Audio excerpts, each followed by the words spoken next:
anak-anak semuanya. Apa kabar anak-anak semuanya selama di rumah aja? Semoga dalam keadaan sehat dan selalu dalam lindungan Allah Subhanahu wa Ta'ala. Nah, pada pertemuan kali ini bersama Pak Iksan tentunya kita tidak akan lagi membahas tentang IPA. Di pertemuan kali ini kita akan membahas tentang bahasa Indonesia, yaitu tentang gagasan pokok dan gagasan pendukung. Sebelum kita mulai pembelajaran hari ini, alangkah lebih baiknya anak-anak semuanya membaca basmalah bersama-sama. Bismillahirrahmanirrahim. Nah, setelah kita berdoa, kita sudah siapkan untuk mulai pembelajaran bersama Pak Iksan kali ini. Yuk, kita langsung aja mulai.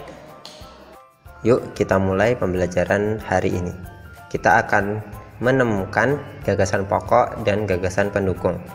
Sebelum kita mulai menemukan gagasan pokok dan gagasan pendukungnya, kita akan mulai mengerti apakah itu gagasan pokok. Gagasan pokok ialah ide utama yang dibahas dalam suatu bacaan, baik kalimat inti ataupun pokok paragraf. Gagasan pokok juga disebut gagasan utama atau ide pokok maupun pokok pikiran. Gagasan pokok ini biasanya terletaknya di awal, di tengah, maupun di akhir paragraf. Nah, selanjutnya untuk gagasan pendukung itu apa? Gagasan pendukung ialah uraian atau tambahan informasi dari gagasan pokok. Gagasan pendukung ini disebut juga dengan gagasan penjelas atau menjelaskan gagasan pokok. Nah, sekarang kita akan mengetahui cara menentukan gagasan pokok dan gagasan pendukung dalam suatu paragraf. Cara menentukannya yaitu yang pertama, kita baca paragraf dengan cermat. Langkah yang kedua yaitu kita mencermati kalimat pertama hingga kalimat terakhir yang ada pada setiap paragraf. Langkah yang ketiga yaitu kita temukan kalimat utamanya dan kalimat penjelasnya dalam suatu paragraf. Yang keempat yaitu tentukanlah gagasan pokok dan gagasan pendukungnya. Sekarang langkah pertamanya yaitu kita membaca teks berikut dengan cermat. Kita perhatikan teks berikut. Kita baca bersama-sama. Batik merupakan kain tradisional Indonesia. Batik dihasilkan dengan cara dilukis atau dicetak menggunakan malam. Seiring berkembangnya waktu, batik tidak hanya ada di Pulau Jawa. Beberapa daerah di luar Pulau Jawa juga menggunakan batik, misalnya batik Bali. Untuk langkah berikutnya yaitu kita tentukan kalimat utamanya yang ada pada paragraf ini. Nah, kalimat utamanya sudah Pak Iksan kasih warna merah, yaitu kalimat utamanya terdapat pada kalimat pertama, yaitu batik merupakan kain tradisional Indonesia. Kemudian kita akan mulai menentukan kalimat penjelasnya. Nah, kalimat penjelasnya dari teks tadi sudah Pak Iksan blok dengan warna merah, yaitu terdapat pada kalimat kedua, kalimat ketiga, dan kalimat keempat. Kalimat tersebut merupakan kalimat penjelas.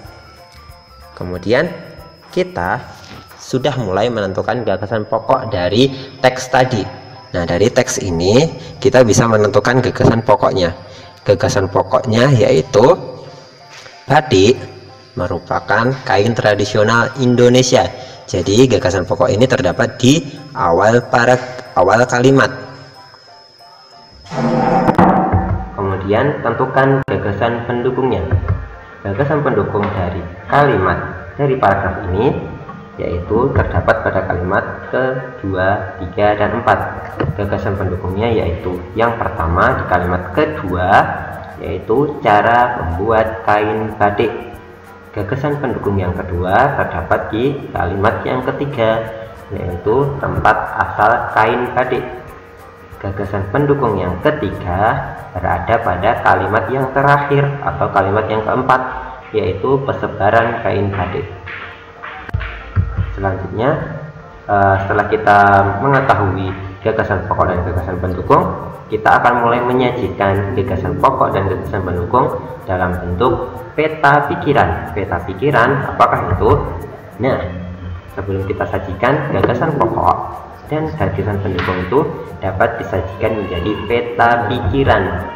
Peta pikiran ini merupakan cara menuangkan informasi yang diperoleh ke dalam bentuk diagram.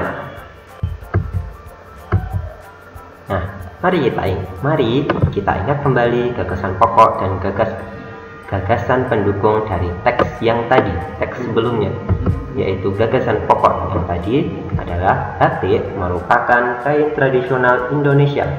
Kemudian gagasan pendukungnya tadi, yang pertama cara membuat kain batik, tempat asal kain batik, yang ketiga tadi persebaran kain batik.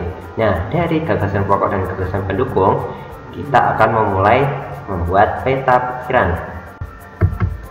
Nah, coba perhatikan contoh peta pikiran dari teks paragraf tadi. Nah, ini dia contoh peta pikiran dari paragraf tadi.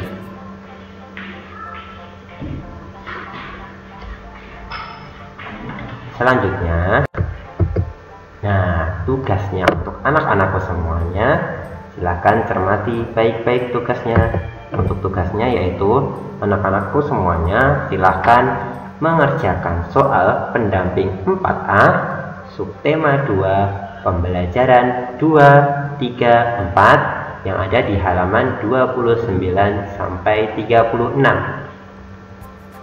Terima kasih.